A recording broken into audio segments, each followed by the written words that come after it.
Hi folks, this is Harvey here at North County Indian, and we've got a 2018 Scout 60 Indian Red.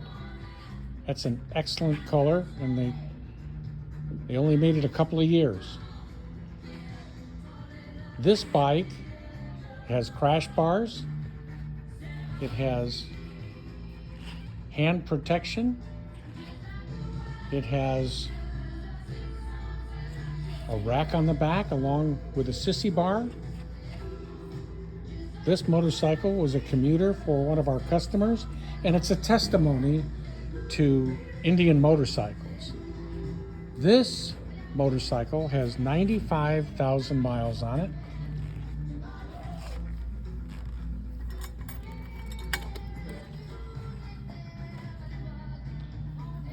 $95,244.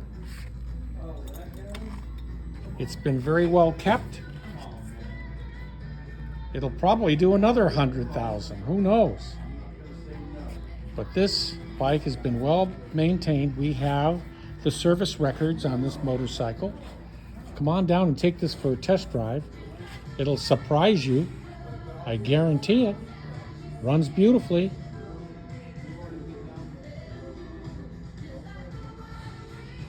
Everything's been well maintained. Come down and look for yourself. Take it for a test drive.